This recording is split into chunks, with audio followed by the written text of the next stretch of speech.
Buenas noches para todos.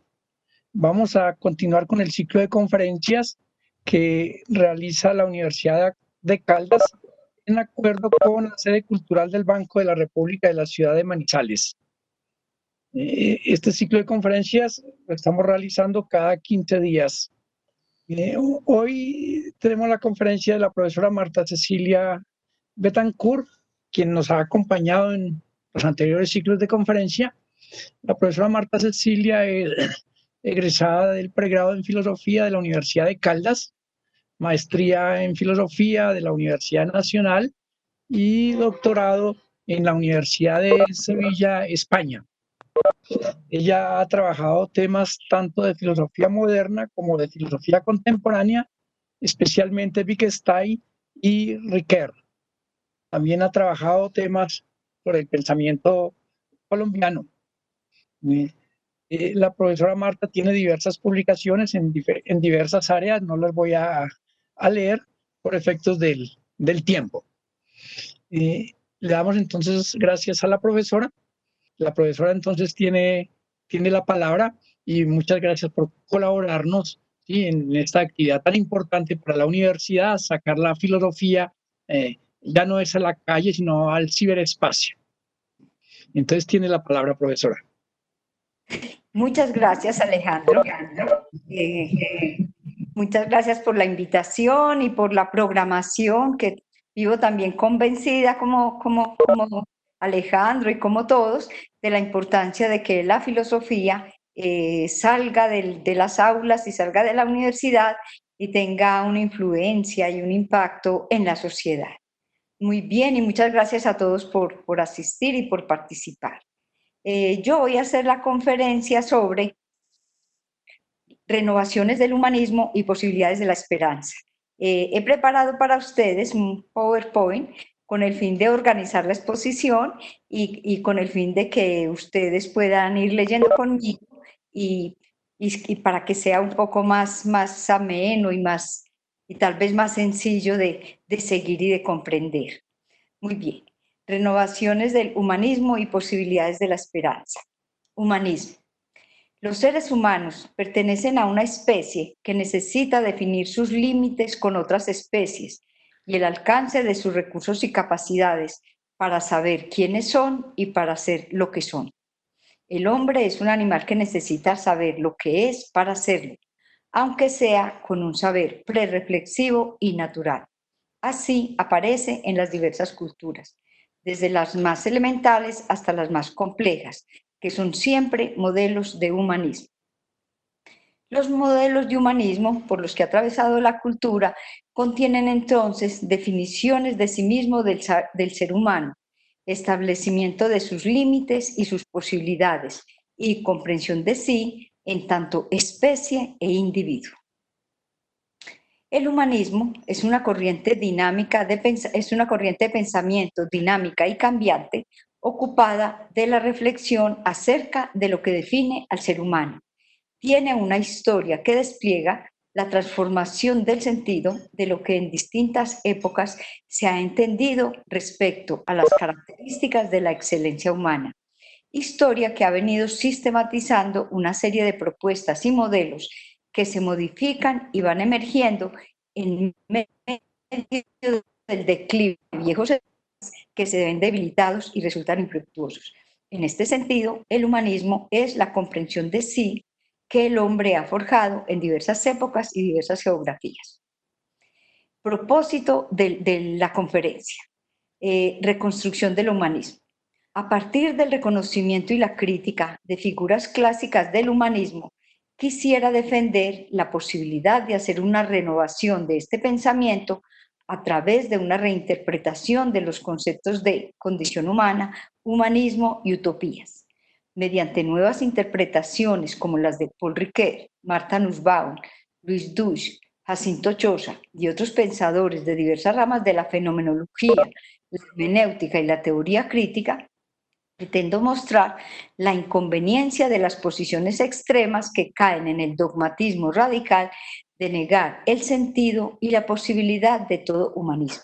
En síntesis, quiero sostener una posición moderada, razonable y pluralista que recupere tanto las ideas legítimas de la tradición clásica y la evolución del concepto, como las objeciones críticas de que ha sido objeto. Formación de una persona humanista. Los defensores de una idea de humanismo coinciden en la necesidad de acudir a la educación como el mecanismo más importante para la formación de personas con una inclinación humanista, esto es, sensibles al dolor del otro, preocupados por el mejoramiento de la condición humana y capaces de propender por la felicidad en condiciones de solidaridad y reconocimiento mutuo. Es decir, conscientes de que la vida resulta más feliz si se busca en compañía de los otros. En defensa de un humanismo moderado y pluralista. En el ensayo ¿Qué significa humanismo?, de Ricoeur, en El cultivo de la humanidad, de Martha Nussbaum, y en Historia cultural del humanismo, de Jacinto Llosas, y en algunos ensayos de Ducy Chillón, señalar autores destacados, se promueve una nueva significación del concepto que, teniendo en cuenta los desarrollos de la filosofía, las humanidades y la ciencia, y reconociendo además la pertinencia de las críticas vigentes, reinterprete los sentidos del término y reapropie la validez de sus desafíos para el mejoramiento de la vida humana. El humanismo resultante de esta reflexión abre el espacio a una versión pluralista, razonable y moderada de las posibilidades del hombre, que confíe en sus capacidades frágiles como en la necesidad de la esperanza. El concepto de capacidades frágiles ya nos va mostrando el rumbo que tiene esa posición, que es defender tanto la condición del ser humano de ser frágil, como también de tener capacidades que le permiten armar proyectos de vida. Críticas al humanismo y poshumanismo. En las posiciones críticas radicales del humanismo se conocen con el nombre de poshumanismo. Y entre los autores podemos destacar a John Gray, a Sloterdijk y a García Gilbert. Las críticas al humanismo fundamentales son las siguientes: crítica a la fe en la humanidad y el progreso, a la distinción radical entre animales y humanos, a la creencia en el control del mundo, a la defensa de la identidad personal, al libre albedrío y a la autonomía de la voluntad, así como a la actitud optimista que se origina en dichas ideas. Ahora vamos a volver un poco sobre estas críticas para ver que realmente son críticas a unos aspectos, algunas ideas del humanismo ilustrado, pero caen en la reducción del humanismo ilustrado como si fuera la única forma de humanismo y no reconoce aportes muy importantes que hizo el humanismo ilustrado. Lo que quiero mostrar es que la posición del poshumanismo es radical y convierte una sola posición y algunas ideas de la posición del humanismo ilustrado como si fuera toda forma de humanismo, y caen en el reduccionismo por eso, y creo que están equivocados. Humanismo de las utopías. Con base en una consideración fenomenológico-hermenéutica de la condición humana que se orienta hacia el estudio de las condiciones existentes, que reconozca tanto el carácter contingente y falible de la condición humana, la fragilidad de la identidad, la debilidad del libre albedrío y la autonomía, la relatividad del progreso y las sinrazones de la razón, o sea, tanto eso como la potencia que estas capacidades tienen para recrear las peripecias de la imaginación, la esperanza y las utopías. Potencia de la ambigüedad y la fragilidad. Las fragilidades de la existencia le brindan al ser humano las potencias requeridas para hacer de la vida un esfuerzo por existir que trascienda las determinaciones que su naturaleza le impone. Las contingencias del devenir histórico y personal hacen de la vida humana un proyecto y una tarea que se debe realizar en sociedad o en la necesidad de los otros, y que plantean las posibilidades de las utopías y la esperanza. Podríamos decir, digamos que la postura que yo estoy trabajando parte de una concepción de Paul Ricoeur que defiende esa ambigüedad del hombre y esa doble condición de ser tan frágil como capaz. Dentro de las fragilidades cabe subrayar la característica finita y mortal del ser humano, el hecho de que el ser humano, por ser finito y mortal, también es un ser, cabe reconocer fundamentalmente que también es un ser de naturaleza, es un ser natural y que como tal nace, crece, tiene condiciones naturales, se reproduce, se enferma, envejece y muere. Pero reconocer eso también implica reconocer, un poco siguiendo a Heidegger, que el ser humano es un ser mortal y finito, pero que ese carácter de ser mortal y finito también le abre a las posibilidades de hacer de la vida un proyecto y un esfuerzo por existir y hacer de la vida un tejido de posibilidades que hacen que la vida se le presente como una tarea, como proyectos, donde nada le es seguro y nada le es completo, sino que todo debe ser siempre luchado, perseguido y hasta conseguido, pero nada se le presenta como algo que ya lo tenga de por sí, ni tampoco como la pura imposibilidad. Entonces el ser humano es esa tendencia entre la fragilidad y la ambigüedad, pero también la posibilidad y la capacidad que tiene de realizar proyectos e ideales. Historia del humanismo. Desde sus comienzos, humanismo quiere decir tanto comprensión de lo humano en sus límites y fronteras con otros seres, como realización de lo humano e impulso de la humanidad en un sentido ético y cultural, en tanto supone la formalización del campo de fuerzas valorativas y la definición y distribución de los valores mediante los que se constituye el mundo. Entonces, cabe subrayar que el humanismo, digamos, es una forma de pensamiento que se desarrolla especialmente en ciertas épocas de la cultura y que plantea algunas características de lo que definen lo humano. Todas ellas también apuntan a pensar que el humanismo consiste en la comprensión de sí, del ser humano y defienden la posibilidad de realización de lo humano y de realización de ciertos ideales sobre lo que es la excelencia humana y sobre lo que es ser humano. Entonces el humanismo realmente tiene toda una historia que permeada por estas ideas básicas, pero que se va transformando en torno a las concepciones que tiene sobre los valores, sobre lo que es la excelencia, sobre la forma como se comprende a sí mismo y se estructura un sistema de valores para pensarse a sí mismo como ser humano. Niveles del humanismo. El humanismo se teje en tres niveles de la realidad. Primero, en un nivel teórico, en tanto corriente de pensamiento que postula una concepción acerca de lo que define al ser humano y al mejoramiento de su vida. Niveles del humanismo. La idea mía es que el humanismo realmente se da simultáneamente en estos tres niveles, pero por épocas tiene más fuerza en unos que otros, ¿sí? Primer nivel es en un nivel teórico, en tanto corriente de pensamiento que postula una concepción acerca de lo que define al ser humano y al mejoramiento de su vida. Entonces el humanismo es primero una corriente de pensamiento, pero a la vez y en muchas épocas se ha desarrollado con mucha fuerza. Segundo, es un movimiento social que cuestiona un sistema de valores en declive y lucha por la configuración de uno nuevo. En el humanismo ilustrado y en el Renacimiento, sobre todo en el ilustrado, en el siglo XVIII se desarrolló con mucha fuerza como movimiento, pero también era una corriente de pensamiento. Y tercero, el humanismo es una posición vital, una convicción y una toma de posición sobre la posibilidad de nuevos horizontes para la vida humana. En este nivel, el humanismo es una toma de posición personal de cada quien, ¿no? Hay quienes asumimos en la vida la posición de ser humanistas. Esta posición vital se resuelve entre el optimismo y el pesimismo, pues en general el humanismo tiende a ser optimista, ¿no? Aunque en algunas ocasiones también asume posiciones pesimistas de cuestionar los sistemas de valores que hay y a ser desconfiado de la posibilidad de realizar sistemas de valores. Ideales del humanismo clásico. Voy a mostrar más o menos lo que se toma, lo que defendió en cada época el humanismo como valores fundamentales de la cultura y del ser humano. El contexto griego definía el ideal humano a través de los criterios del lenguaje, la razón y la libertad.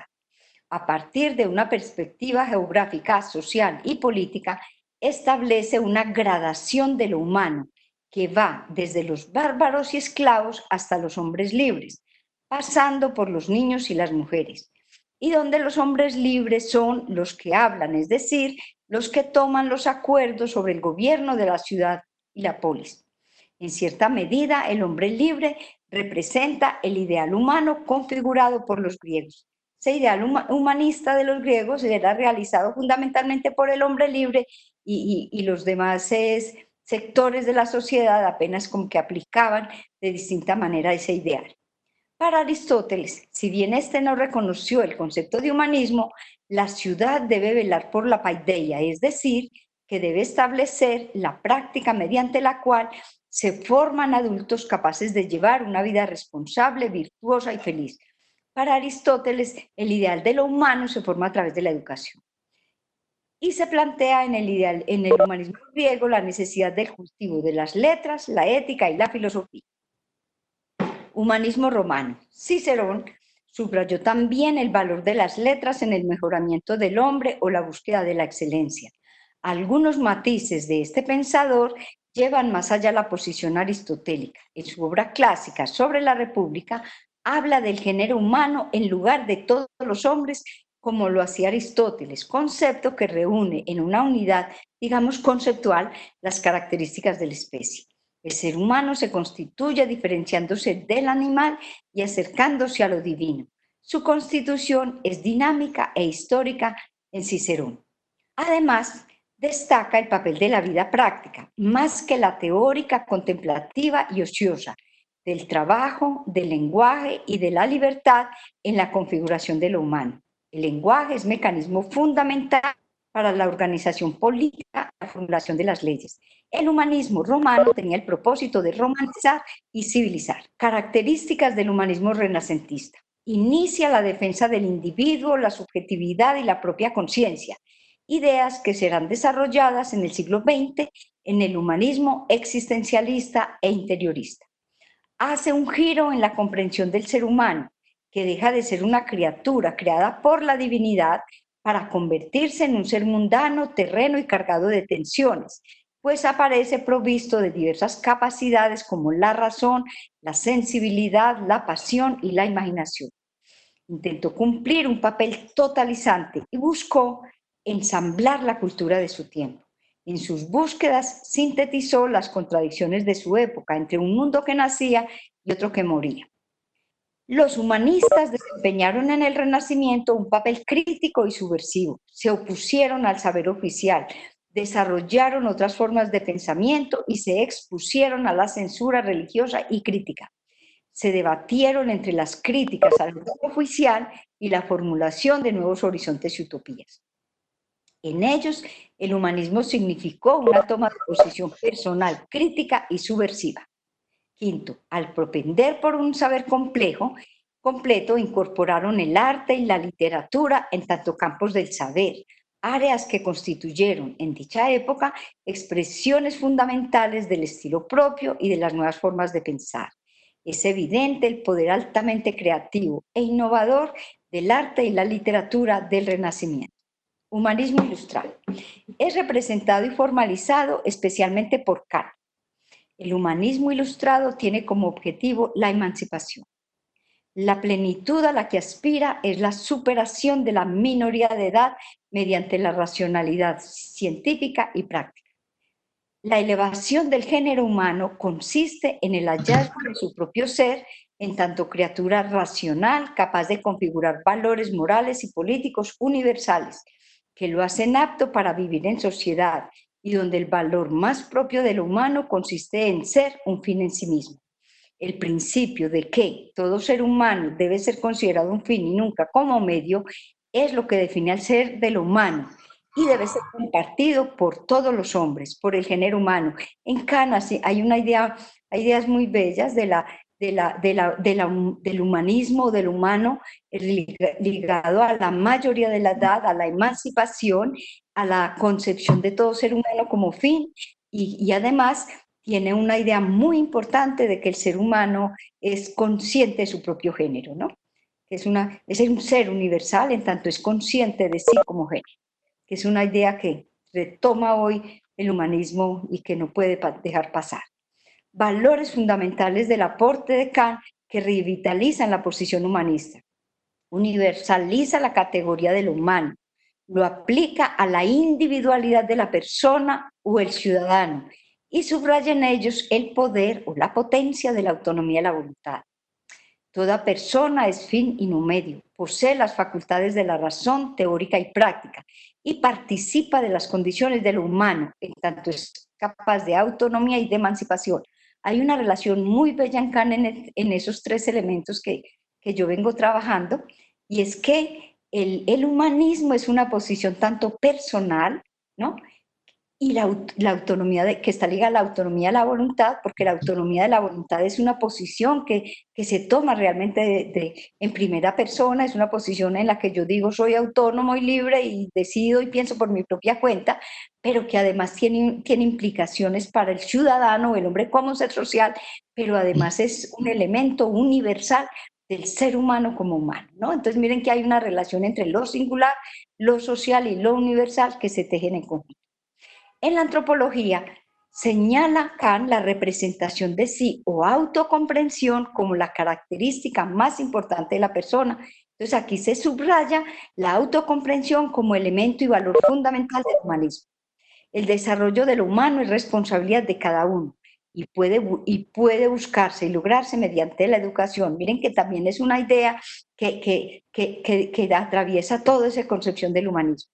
La libertad, tanto de pensar como de actuar, es imprescindible. Ilustración francesa. La Ilustración francesa, que abanderó la lucha por el ejercicio del pensamiento crítico y la autonomía de la raza. Los ilustrados franceses fueron verdaderos agentes de la subversión y el cambio, movidos como estaban por los ideales de la Ilustración, la confianza en la razón y las posibilidades de agenciar verdaderas transformaciones sociales en torno a la justicia, la igualdad y los derechos humanos. Asumieron la convicción práctica de luchar por dichos ideales, un valor grande en la Ilustración francesa que sigue el camino de la Ilustración también inglesa, es promover la extensión y la ampliación de esos valores humanos a todo lo humano, ¿no? Así ellos mismos no fueran capaces de aplicarlos, pero sí hay un ideal allí muy importante de aplicar esos valores de lo humano al ser humano en general, a todo ser humano, y es una idea que hoy podríamos decir que nos hemos apropiado los seres humanos, las mujeres, los esclavos, los indígenas, prácticamente todos queremos la aplicación y la extensión de todos esos derechos y esos valores. Y constituyó un movimiento social, no solo fue una corriente de pensamiento, sino que se realizó como un movimiento social. Fracasos del humanismo ilustrado. Sin embargo, un pecado procedente del humanismo ilustrado es haber privilegiado el trabajo de la razón científica en menoscabo del ejercicio de las letras y las artes, razón por la cual fue perdiendo su papel orientador y hegemónico. Los grandes avances de la razón científica y de la técnica mostraron ser incapaces de trazar horizontes adecuados y orientar los rumbos por el mismo humanismo que el mismo humanismo ilustrado había formado. La razón mostró ser incapaz por sí misma de lograr sus propios ideales. Las utopías de igualdad, justicia y libertad no conseguían ser realizadas en las sociedades, mientras que las ideas de control y dominio, así como la razón instrumental, terminaban imponiéndose. El siglo XX conlleva un derrumbe de la fe en la razón. Digamos que todo ese derrumbamiento de muchos de los ideales del humanismo ilustrado que llegó a producir esa pérdida de fe en la razón y en las posibilidades de la ciencia y la técnica por sí sola de lograr los cambios, todo eso se va dando desde el siglo XIX y el siglo XX. Nuevas figuras del humanismo en el siglo XX. En el siglo XX, en confrontación con el humanismo ilustrado, emergen nuevas figuras en defensa de otras formas de humanismo y hasta de deconstrucción radical.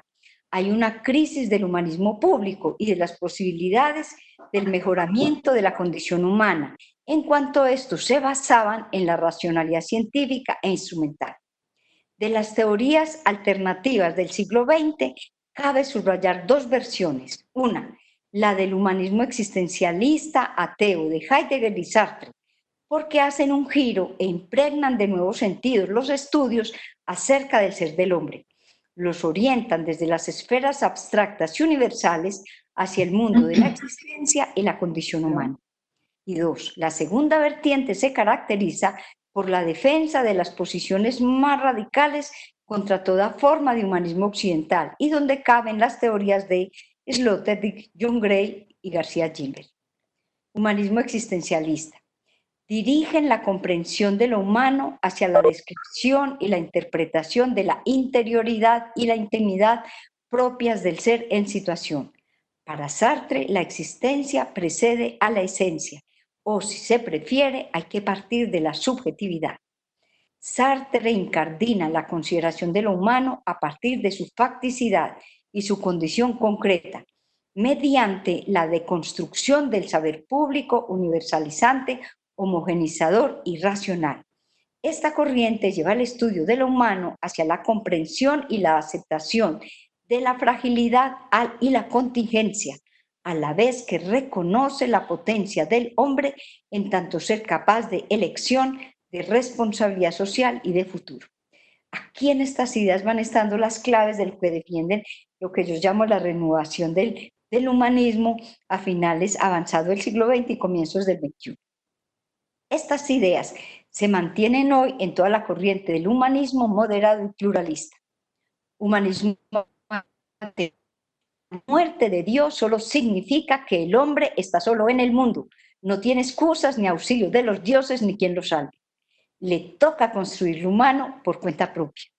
Es lo que expresaré, afirma Sartre, diciendo que el hombre está condenado a ser libre. Esa idea es muy bella porque es cambiar la idea de Dostoyevsky, de que sin Dios todo está permitido. Y la idea de Sartre es que sin Dios es el hombre mismo el que tiene que ponerse sus límites y el que tiene que aprender a vivir. No es cierto que sin Dios todo esté permitido. En su condición humana, en su finitud, está condenado, pero es responsable de su propia vida y la de los otros. Condenado porque no se ha creado a sí mismo, ha sido arrojado al mundo. Sin embargo, puede y debe elegir, es capaz de proyectar el futuro y crear un porvenir. Subjetividad y porvenir son dos características de la condición humana. Subjetividad porque el hombre vive en la conciencia de sí, de su finitud y de sus responsabilidades, porque es consciente de proyectarse hacia el porvenir. Así, su porvenir no pueda ser determinado ni definido completamente según sus ideales si le cabe la responsabilidad de proyectarlo y elegirlo. Porque es que las visiones más pesimistas dicen que no, que el hombre no tiene ya un destino trazado, entonces, y que no hay manera de trazarlo, porque simplemente es puramente frágil y contingente. Otros dirán que no, que es que porque es que el destino ya está determinado de manera natural y que no tiene nada más que hacer sino asumir ese destino natural. Entonces lo que hace Sartre es mostrar esa tensión entre esa fragilidad de ser natural, de ser finito, limitado, pero también de tener la responsabilidad, la voluntad y la libertad y esa capacidad de vivir la vida en el tiempo y de proyectarse también un futuro. Ser genérico. Por otra parte, cuando el ser humano elige, no lo hace solo para sí mismo, pues en la elección está involucrado el otro. Porque cuando decimos que el hombre es responsable de sí mismo, no queremos decir que el hombre sea responsable de su estricta individualidad, sino que es responsable de todos los hombres. La subjetividad humana no es solo conciencia de sí, sino del género. Eso es muy bello porque es la idea de que de la conciencia de sí del ser humano no es solo la conciencia de la subjetividad individual, sino de que es ser humano, de que es especie. Esa idea ya estaba presente en Kant, en esa idea de que el ser humano es universal y está muy presente en Marx cuando dice que el ser humano es un ser genérico, porque le va al género, se ocupa de su género, ¿no? Entonces dice, la subjetividad humana no es solo conciencia de sí, sino del género. La elección de valores, de horizontes de porvenir, involucran la responsabilidad con los otros. Porque cuando decimos que el hombre se elige, también queremos decir con esto que al elegirse, elige a todos los hombres. Tres valores fundamentales de la existencia humana en tanto ser social encuentro yo que defiende Sartre: libertad, autenticidad y reciprocidad. Poshumanismo.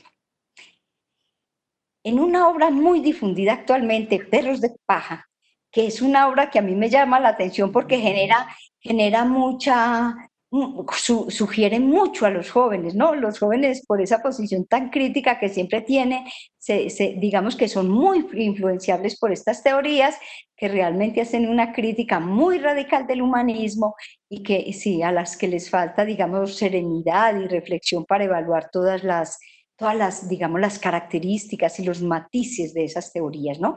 Analizar con cuidado las ideas que plantean y a ver los aportes que han hecho, y siendo capaces también de hacer críticas. El poshumanismo se caracteriza por hacer una crítica completamente radical de todo el humanismo occidental y asume como si el humanismo ilustrado y fuera todo el humanismo y fuera de eso no reconoce los aportes del humanismo ilustrado. Entonces, en una obra muy difundida actualmente, Perros de Paja, John Gray cuestiona de manera radical 4 conceptos nucleares del humanismo ilustrado. Primero, la tesis de que la especie humana es dueña de su destino. El poshumanismo dirá que el ser humano no tiene ninguna capacidad frente a su destino. Digamos que se va de un extremo al otro, ¿no?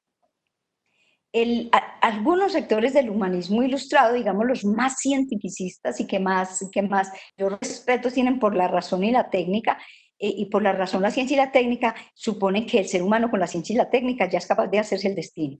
Y mientras que el poshumanismo entonces va a decir que el ser humano no es capaz de hacer nada con su destino, pero se van al otro extremo de desconocer esas posibilidades que tiene el ser humano de conquistar, así sea de manera aproximada, provisional, pero formas del destino. Segundo, la consideración de que el progreso es la posibilidad más rica del ser humano, porque ellos convierten el progreso. El poshumanismo cree que el progreso consiste solamente en progreso económico, en conquista del dinero y el poder y en el enriquecimiento, y desconocen muchos otros desarrollos de la idea de progreso y de la posibilidad del progreso humano, ¿no? Entonces lo que hacen es decir que progreso no hay nada, porque si progreso es desarrollo económico y enriquecimiento y conquista de poder, eso no es progreso, entonces no hay progreso, ¿sí? Entonces miren ustedes que lo que hace es reducir los conceptos a una sola idea para descalificarlos de plano. Tercero, la creencia fehaciente en el poder del ser humano que pasa por alto sus tendencias depravadoras y destructivas. Entonces el poshumanismo cree que el humanismo ilustrado cayó en una defensa muy fuerte del poder del ser humano y de las posibilidades de control y dominio, ¿no? Y que por tanto, como el ser humano realmente no tiene en sus manos el poder y el dominio, entonces que lo que ellos dirían es que el ser humano no tiene poder, ¿no? Entonces pasan de reducir el poder a control y dominio y a decir que como el ser humano no puede dominar y controlar, entonces el poder no existe. Y entonces caen en el desconocimiento de muchas formas del poder del ser humano en el sentido de ser un ser capaz que puede actuar, que puede decidir, que puede proyectar futuro, que puede hacerse proyectos para la vida, incluso que puede crear utopías y trabajar por ellas. Y cuarto, la confianza ciega en el poder de la libertad.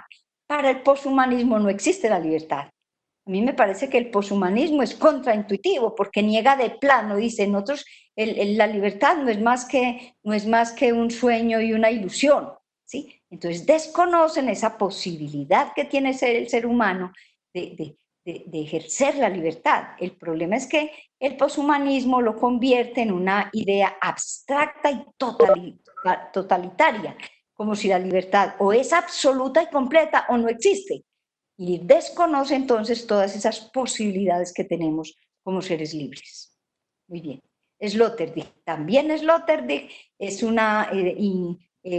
defiende una posición completamente radical contra el humanismo.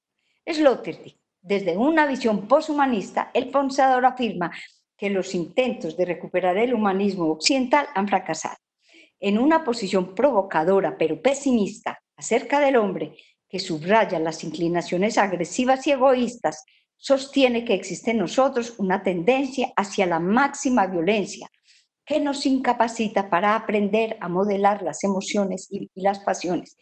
Todo el poshumanismo es completamente pesimista, porque lo que hace es, digamos que subrayar profundamente las características más negativas del ser humano y pasar por alto que también tenemos esas características positivas, ¿no? Que si somos agresivos y egoístas, también tenemos la capacidad de tener empatía, de ser solidarios, de tener afecto por los demás, ¿no? Entonces se queda en uno de los aspectos del ser humano para poder decir que no somos capaces de hacer nada y para asumir una posición que yo llamo apocalíptica sobre el ser humano.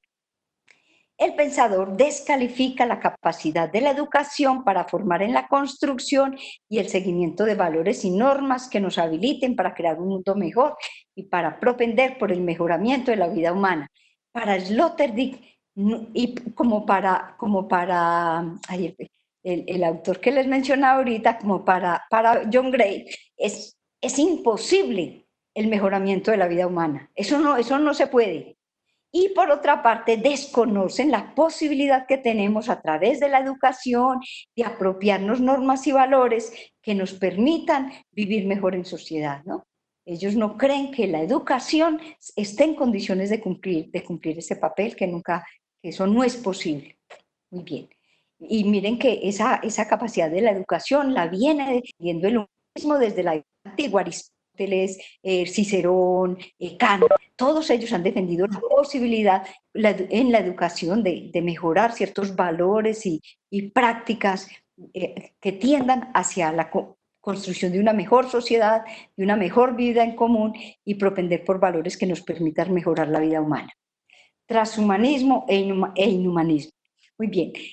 Hay sectores, digamos, hay propuestas que prácticamente confirmarían la posición del poshumanismo, pero siguen siendo posiciones muy radicales sobre las posibilidades de la razón y la técnica para mejorar la condición humana. Y yo les quería proponer las posiciones de un sector que se conoce hoy con el nombre de transhumanismo y que tiene un manifiesto en el que defiende la posibilidad del desarrollo humano a través de la razón, la ciencia y la técnica.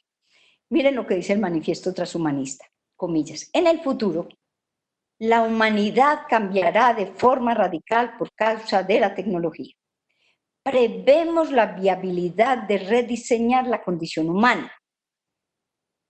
Ya en esa idea de rediseñar la condición humana, ya en eso hay un problema muy delicado porque siempre tendríamos que pensar quién está interesado en rediseñar la condición humana y cómo la quieren rediseñar, teniendo en cuenta que tienen razón en algunos aspectos los poshumanistas, en la idea de que el desarrollo de la condición humana digamos, que está orientado y dirigido desde ciertas prácticas sociales que implican el ejercicio del poder.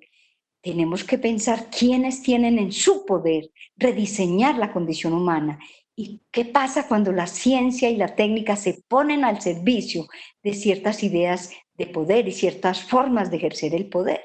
Entonces siempre tenemos que creo yo que el verdadero humanismo tiene que tener mucho cuidado y que es muy amenazante esa idea de que pueden rediseñar la condición humana, porque siempre que hay que pensar quiénes la quieren rediseñar y con qué intenciones y hacia dónde, ¿no? Incluyendo parámetros tales como lo inevitable del envejecimiento, las limitaciones de los intelectos de humanos y artificiales, la psicología indeseable y el sufrimiento. Ellos creen que pueden casi que invitar el envejecimiento, que hay que superar las limitaciones del intelecto humano, promover más bien un intelecto artificial, acabar con los problemas de una psicología indeseable, como de la afectividad del ser humano, evitar el sufrimiento. Incluso creen que no nos tenemos que confinar al planeta, sino vivir, poder, digamos que ampliar y extender nuestra vida a otros planetas. Y yo le veo problemas muy graves a esa forma de humanismo y la veo prácticamente como una forma de inhumanismo, ¿sí? porque creo que más que tender a viajar a otros planetas, a vivir en otras partes, es aprender a cuidar el nuestro. En vez de desarrollar intelectos artificiales, es desarrollar el intelecto humano en bien de la humanidad. En vez de desechar sentimientos y afectos, es apropiarnos de ellos, saber que los tenemos y aprenderlos a moderar y a utilizar bien en función del otro y de la vida humana. Aceptar el envejecimiento, la muerte. ¿Qué sentido tiene pensar que no podemos envejecer y que no podemos morir? O que postergar no sé hasta cuándo la muerte. A veces plantean incluso que una de las luchas es la inmortalidad.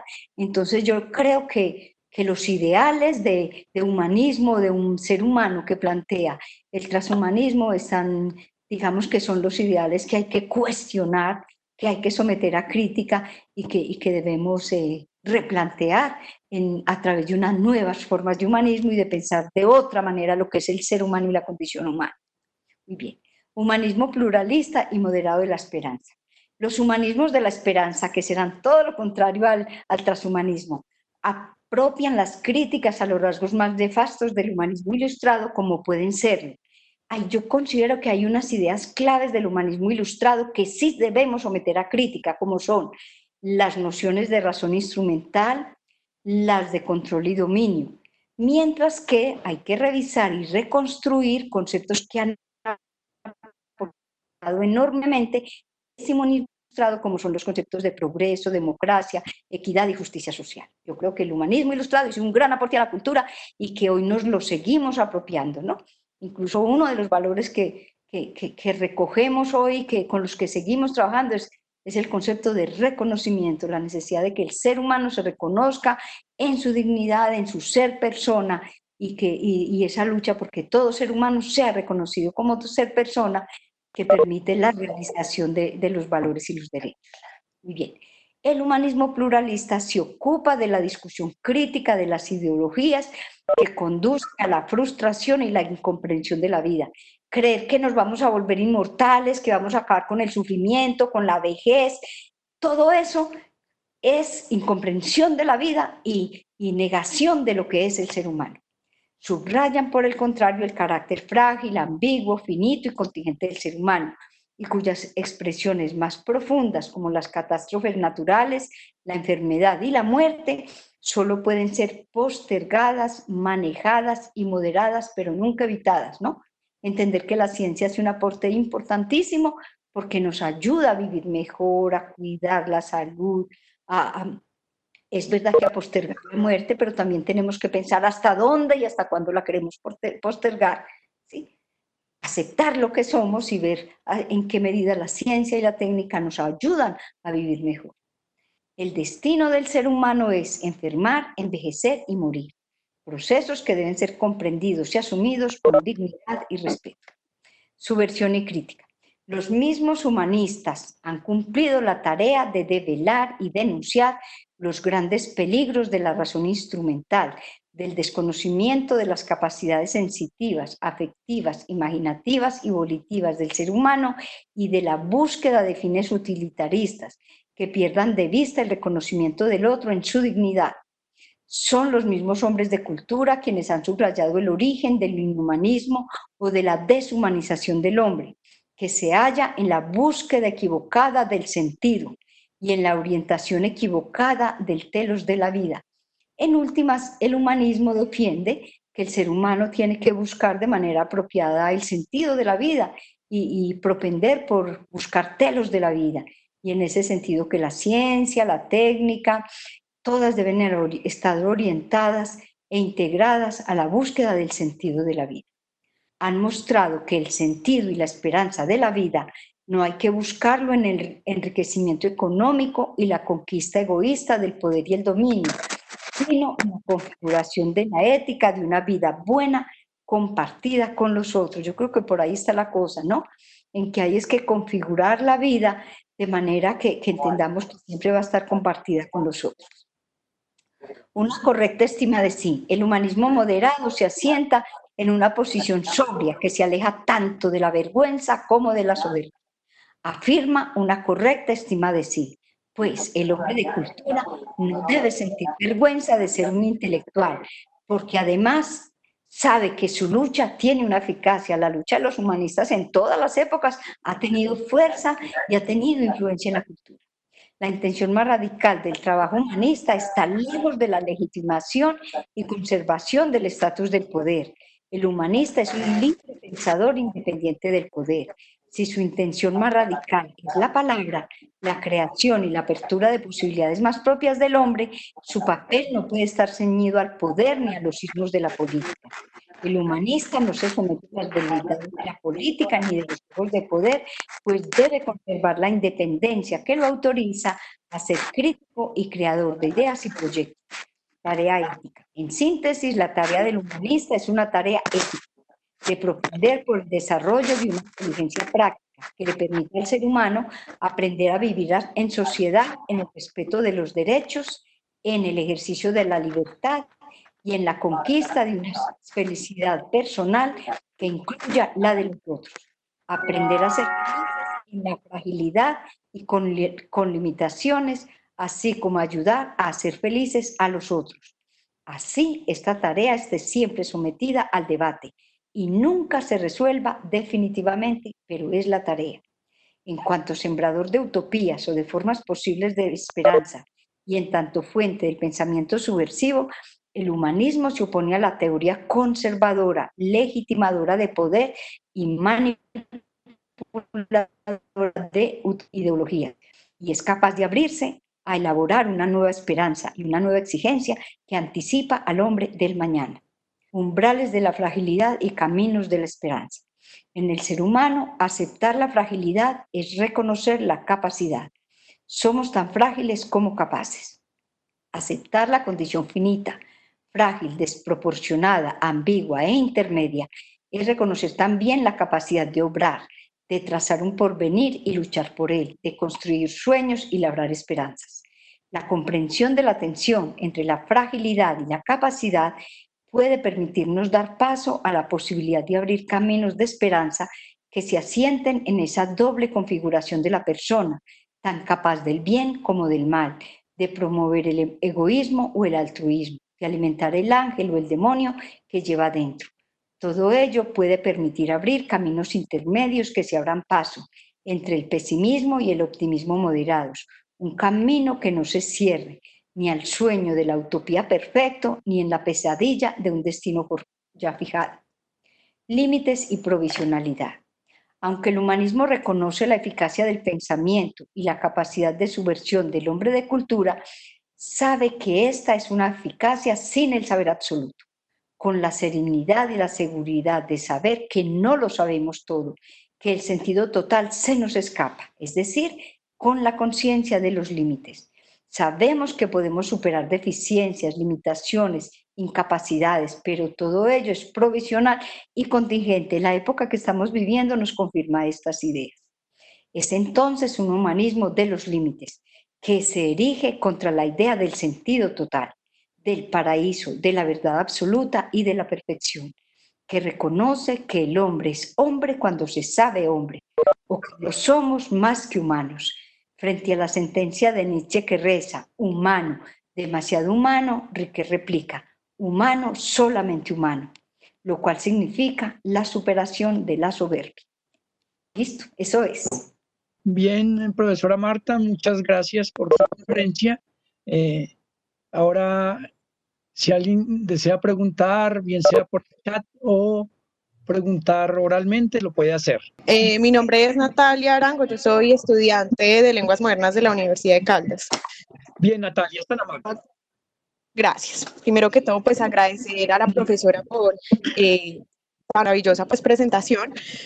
Yo quisiera preguntarle si considera el momento pues, que estamos viviendo en una actual crisis humanitaria de nivel global, si cree que pueda haber una transformación masiva, cuestionamiento masivo, histórico, de carácter histórico, de los valores que hasta el momento se han concebido. Y si cree que esta transformación será positiva o negativa, o que por el contrario no va a ser como una transformación, no va a haber una transformación o una gran transformación en el mundo a nivel de pensamiento filosófico y de una reconstrucción de los valores, porque pues hay personas que consideran que no va a haber como un cambio en ese sentido.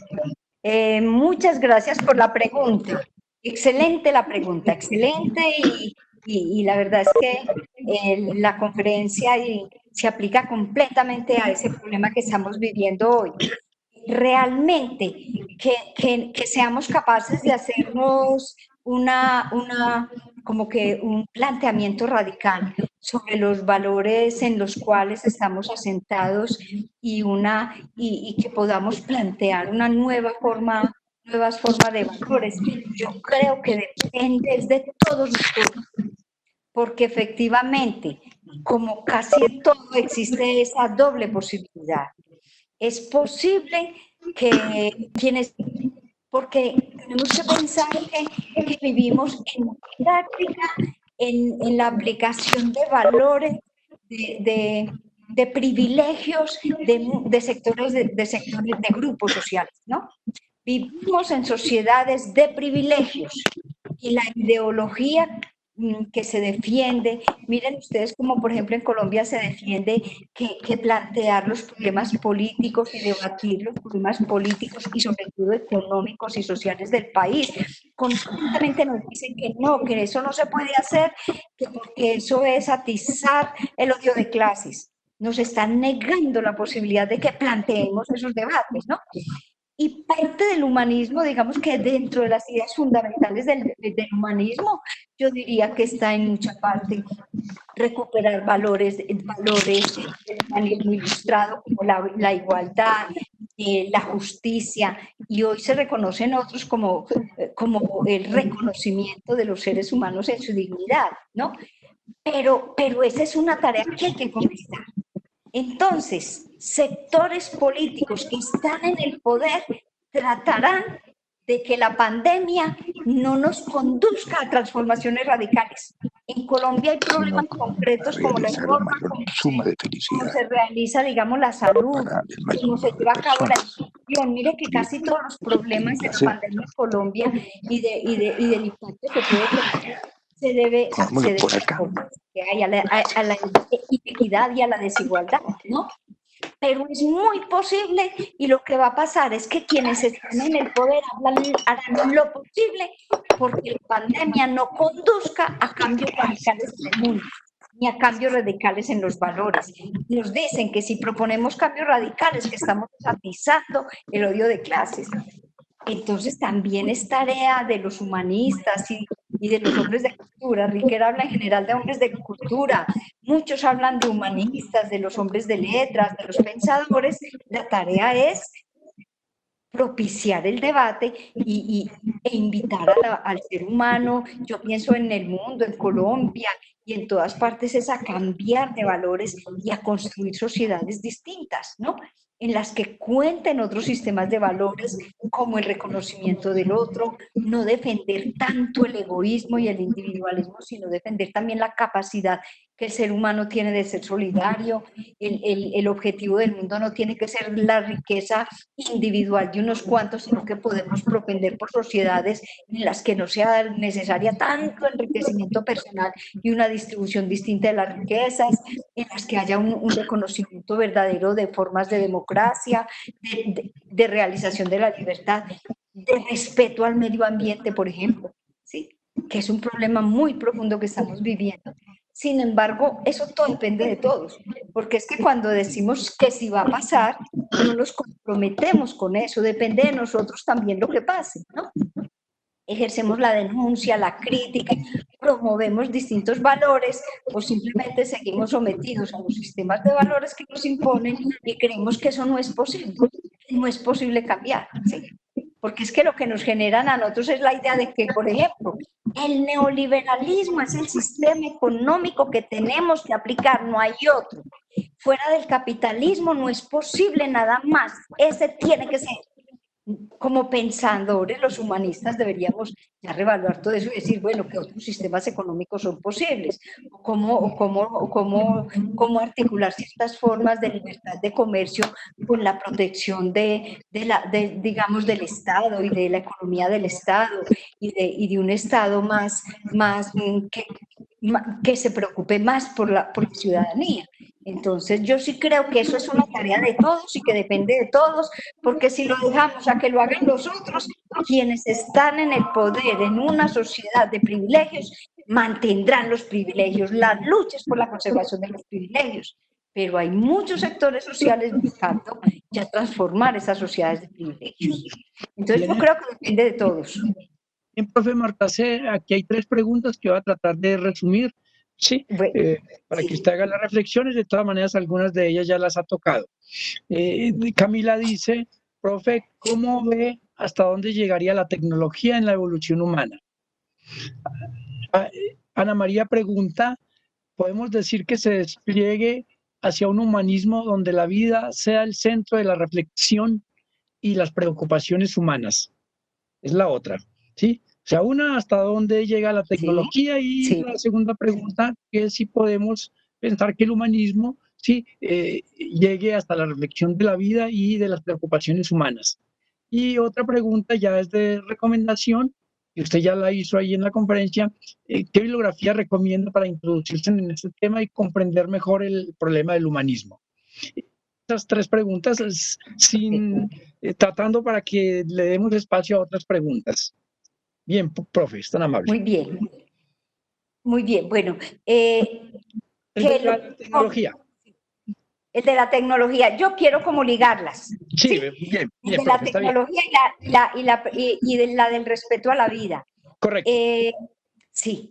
El humanismo, la verdad es que ya tomó partido. ¿Sí? Yo les contaba que hay desarrollos teóricos del humanismo, por ejemplo, de Paul Ricoeur, de Martha Nussbaum.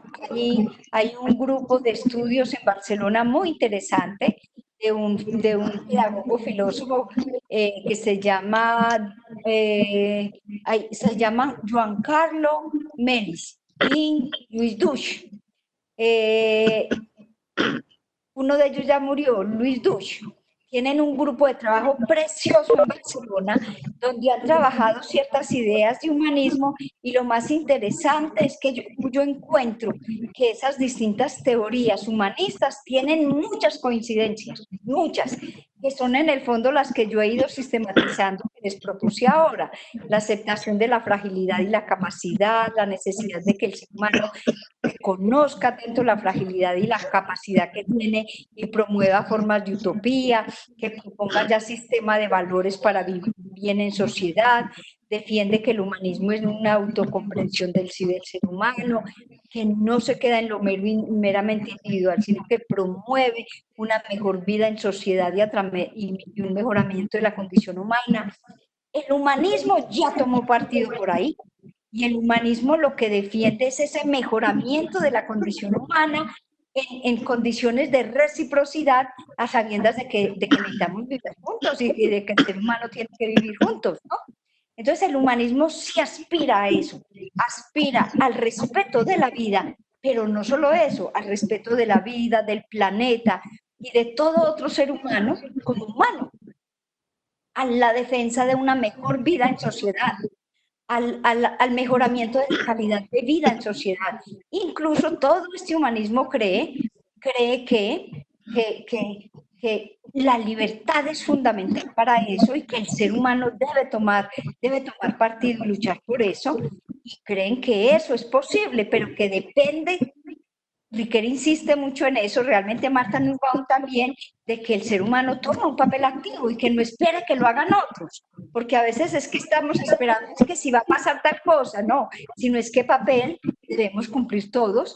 Por eso Ricoeur dice, los humanistas no tenemos que ser vergonzantes, ni los hombres de letras, porque en el poshumanismo hay sectores que han descalificado del todo al hombre de letras y al hombre culto, han denigrado del desarrollo cultural, inclusive del hombre ilustrado. Por el contrario, estas formas de humanismo defienden que es el ser humano ilustrado el que ha promovido esas defensas del humanismo. Entonces, realmente el humanismo sí tomó partido por ahí. Ahora, que el humanismo pueda desarrollarse con todas esas ideas que tiene, depende de la posibilidad que tenga de promoverse y de que el ser humano asume posición y trabaje con él. Porque de todas maneras, quienes están en el poder seguirán su rumbo pensando solamente en el desarrollo de la ciencia, la técnica, casi que por sí mismas. Digamos que una posición clave del humanismo es que desarrollar la ciencia y la técnica, pero siempre ligadas al sentido de la vida buena en común, es decir, que la ciencia y la técnica se desarrollen, pero que siempre tengan un telos, estén orientados en la búsqueda de una vida buena. Inclusive mire que esa búsqueda de la vida buena que promueven todos estos humanistas vienen desde la idea de Aristóteles de que el ser humano sí puede propender por la felicidad, ¿sí? Lo que pasa es que ya no es la felicidad individualista, egoísta mío, así yo me lleve a los demás por los cachos, sino una felicidad en la que tenga en cuenta que la felicidad mía también depende de la felicidad de los otros, porque el ser humano necesita vivir en sociedad, ¿no? Por eso promueven esa idea del reconocimiento. Entonces, ¿qué le depare al ser humano? No sabemos. Depende de nosotros, ¿no? Depende de todos. Porque si dejamos que sean solamente los que promueven el desarrollo económico y científico y técnico al servicio de unos cuantos, pues la ciencia y la técnica llegarán hasta donde quieran llevar. Pero si orientamos ese desarrollo científico y técnico en bien de la humanidad, ya verá el ser humano hasta dónde y cómo quiere y cómo debe promover ese desarrollo de la ciencia. Bien, bien, profesora Marta, aquí hay otras preguntas y espero al final que le recomiende la bibliografía. Mira, si quieren yo les puedo dejar la conferencia allí porque yo lo que he hecho es trabajar distintos autores, ¿no? Entonces sí, por ejemplo, trabajar en una obra de Riquet, realmente varias obras de Riquet, Martha Nussbaum, Jacinto Choza, y también estudiar los críticos del humanismo, 3 autores que he trabajado y que propongo ahí, para ver también qué es lo que ellos piensan y cómo podemos defender otro punto de vista. Bien, profesora Marta C., hay 2 preguntas que voy a ligar. Sí, una que hace Wendy, dice, ¿cómo se puede entender el concepto de democracia en el humanismo? Y 2, si se necesita emprender, la hace Johan, ¿sí? Si se necesita emprender una revolución cultural como un fenómeno emancipatorio o un fenómeno también del humanismo. ¿Sí? Puede reflexionar sobre esas 2 preguntas. Sí, y también las puedo, ¿me recuerdas la primera, Alejandro? Sí, ¿cómo se entiende el concepto de democracia desde el humanismo? Sí. Excelente, ¿sí? Excelente, porque estos filósofos humanistas, y la verdad es que a los que más, en los que yo más he profundizado, son 3, son Riquet, Martha Nussbaum y Jacinto Choza, bueno, y Melis. ¿Y cómo les parece que estos pensadores todos coinciden en que el humanismo debe rescatar algunas ideas del liberalismo ilustrado y que debe rescatar algunos conceptos en los que ellos fueron pioneros? Los podemos reelaborar, ampliar, reinterpretar, porque es que en la filosofía nada es sagrado y nada es indebatible, ¿no? Pero estos filósofos todos coinciden en que hay aspectos del liberalismo ilustrado que son fundamentales para replantear hoy el humanismo, ¿no? Y uno de esos es la democracia. Y, por ejemplo, Riquet define la democracia como el sistema político en el cual los conflictos se resuelven aceptando la pluralidad, la divergencia y mediante la deliberación y el debate de esa diferencia y ese pluralismo. ¿Sí? a nivel general, Riquet define así la democracia, incluso dice que la democracia no se caracteriza por la desaparición del conflicto, sino porque los conflictos, y Riquet dice que los conflictos son de mucho tipo, económicos, sociales, políticos, y fuera de eso que los conflictos se dan muchas veces como conflictos entre estructuras de valores, porque distintos sectores tienen distintos esquemas de valores, ¿no? Entonces, que en la democracia es la organización política que permite la deliberación y el debate, discernir los conflictos, ¿no? A través de la deliberación y el debate, sin que nadie imponga su punto de vista, sino que sea fruto del debate, ¿no? Consenso completo no hay, pero acuerdos siempre podrá haber. Lo que tiene que hacer el ser humano es disponerse a escuchar las posiciones distintas y llegar a acuerdos, no imponer. Esas ideas, por ejemplo, de aceptar el conflicto y el debate, la deliberación, implica también ya la superación de las ideas de control y dominio, ¿no? Porque implica que no es que nadie tenga que tener el poder y dominar, sino que podemos llegar a acuerdos entre los hombres. Acerca de si el humanismo debe adelantar movimiento de emancipación, definitivamente sí. Y en eso estaríamos todavía en Kant, ¿no? De que es una lucha por la emancipación, porque el ser humano pueda ser libre, tener autonomía de la voluntad, desarrollar su manera de pensar. Lo que pasa es que este humanismo como que trabaja más a fondo esa idea de que la libertad es intersubjetiva y no es solo mi libertad, sino que es la libertad de una pluralidad de seres humanos que piensan distinto y se deben respetar la libertad de manera recíproca. ¿Listo? Bien, bien, profe. Bueno, hay dos intervenciones que las van a hacer por el micrófono, ¿sí? Muy bien. Igual le pido a quienes intervienen no alargar mucho el tiempo para efectos de que puedan intervenir otras personas. Alejandro, controla el tiempito para esas intervenciones. Sí, 2 sí, minutos o no sé cuánto. Mira a ver cuánto les vas a dar. En 2 minutos, sí, puede ser 2 minutos, está muy bien. El profesor Juan Manuel y luego Sebastián. Bueno, Marta, muchas gracias por su intervención. Quiero tener algunas consideraciones. Me parece que esas afirmaciones son bastante peligrosas. Decir que privilegiar la razón científica en menoscabo del arte y las humanidades de la época de la Ilustración es completamente falso. Si uno mira a Kant, por ejemplo, Kant era un gran estudioso de la ciencia, un conocedor de la ciencia y al mismo tiempo era uno de los precursores del humanismo. Pero me voy a referir básicamente a la parte final, que me parece que con todo respeto, su posición es muy conservadora, precisamente, a pesar de que usted diga que no. Nosotros estamos viendo una época de un gran desarrollo, un gran impulso científico y tecnológico. Se ha acuñado una sigla que se llama la NBAC, que es nanotecnología, biotecnología, informática, inteligencia artificial y ciencia cognitiva. Esas cuatro disciplinas están trabajando al unísono, incluso con universidades de mucho prestigio como la Universidad de Oxford o la Universidad de la Singularidad de Google o universidades en Alemania y en Estados Unidos, en muchas universidades que están trabajando con mucho dinero, entre otras cosas, en investigaciones muy serias, por tratar de pensar un nuevo humanismo. Algunos hablan de un neohumanismo, algunos hablan de transhumanismo, poshumanismo. Y eso tiene que ver precisamente con problemas que, digamos, son fundamentales hoy en día. Por ejemplo, el tema del genoma humano, que apenas la secuencialidad del genoma se hizo en el año 2000.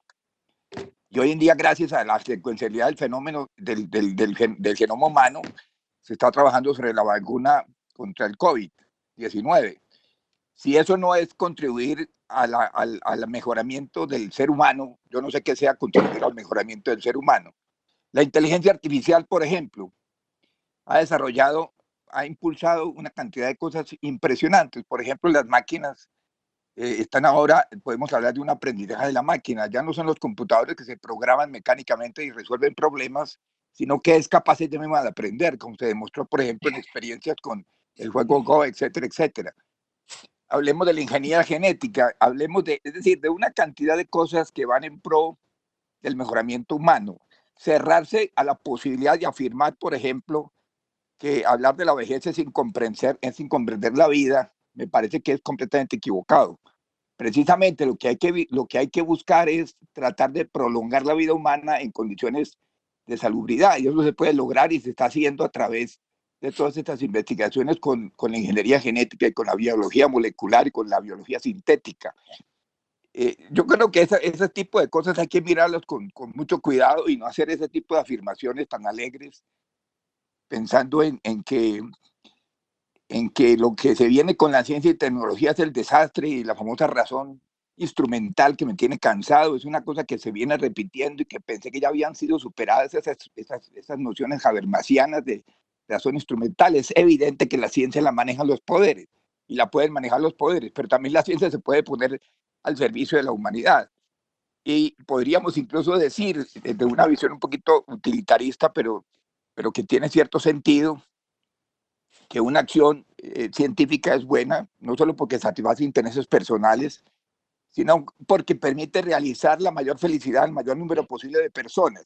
Si lo que se está haciendo con la vacuna sintética, con la vacuna para paliar este problema de la pandemia, no es en beneficio de la gente, en beneficio de la humanidad, pues yo no sé qué sea realmente el ser humano. Yo no sabría qué concepto de ser humano tenemos nosotros.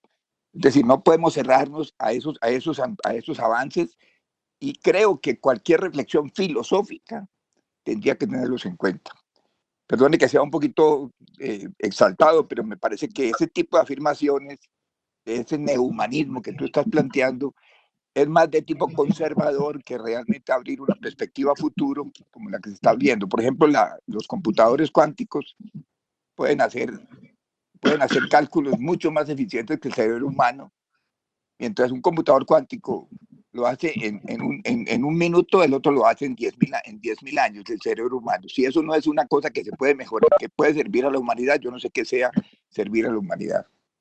Bien, profe Juan Manuel, entonces la profe Marta, si Sí, quiere reflexionar Alejandro, sobre la observación sí. del profesor Juan Manuel. Yo prefiero hacerla ya, sí. Es que me llama la atención, es que yo no sé qué conferencia oyó Juan Manuel ni qué fue lo que oyó, no tengo idea. Porque es que justamente está diciendo lo que yo dije. Justamente lo que yo dije es que la ciencia y la técnica son importantísimas. Acabar con la vejez sin comprender la vida, dijiste textualmente. Yo no dije, ya te voy a decir, Juan Manuel, creo que lo sacaste del contexto y que no lo entendiste. Yo te pido que le relajes un poquito y que te dispongas a escuchar. Bien. Lo que yo dije fue otra cosa.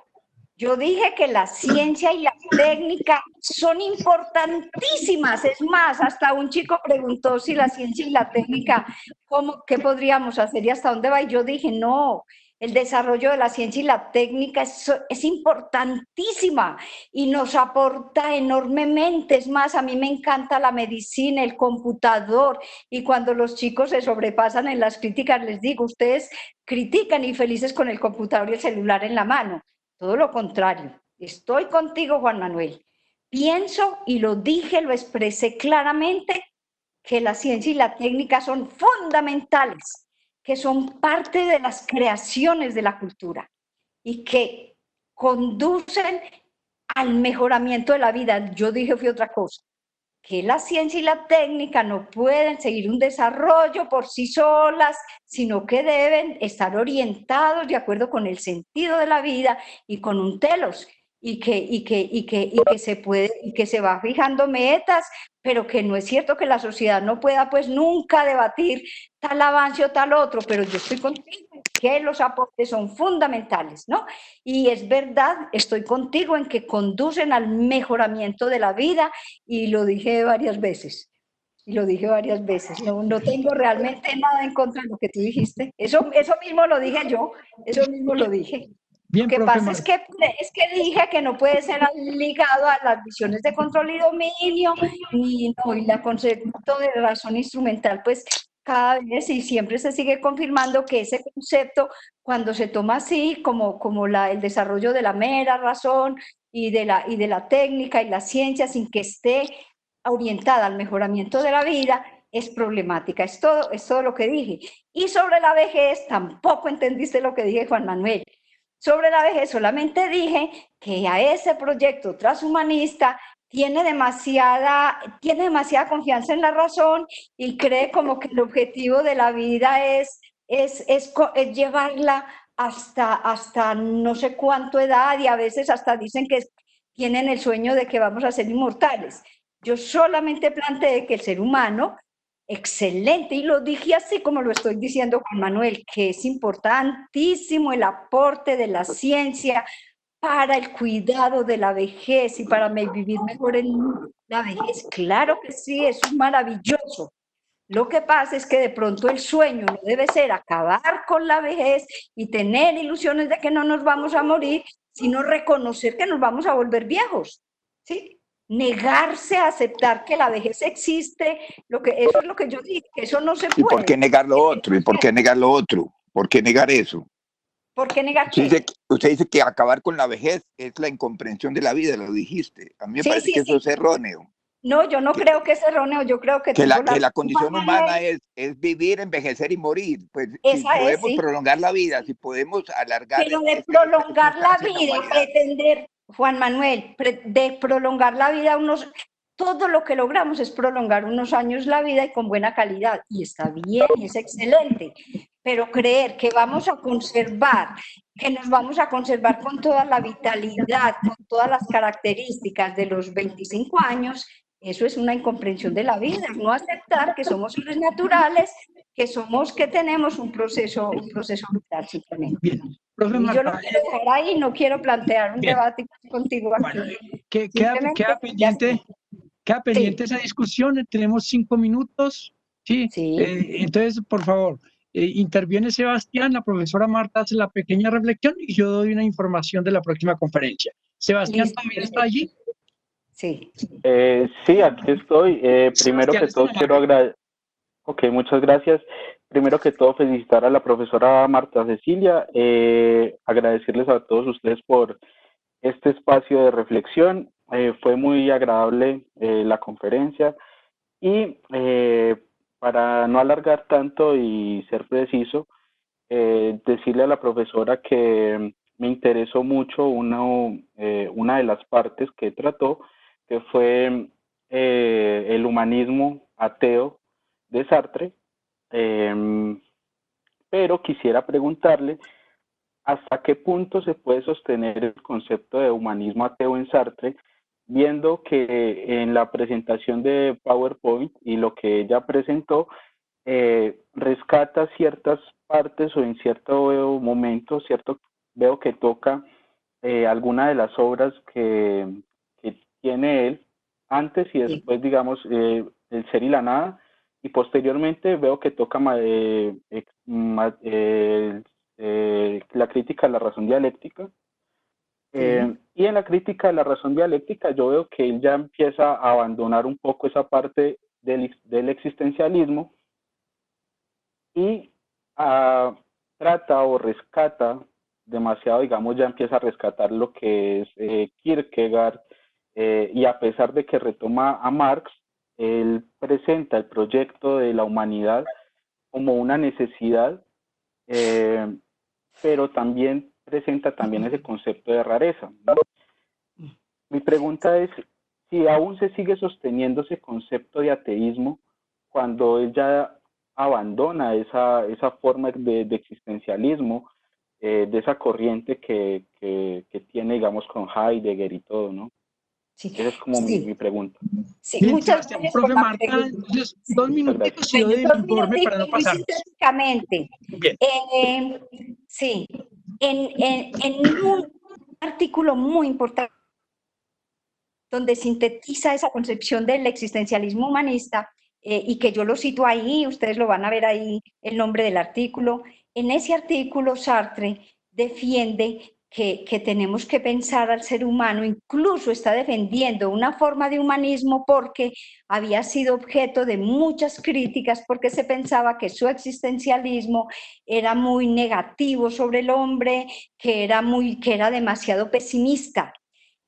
Lo que hace Sartre es defender que no, que ese humanismo que él está defendiendo no es tan pesimista, porque justamente lo que está haciendo es reconocer al ser humano y a que pensemos al hombre no como un ser abstracto en general, sino como un ser en situación, como un ser que tiene ciertas condiciones existenciales, ¿no?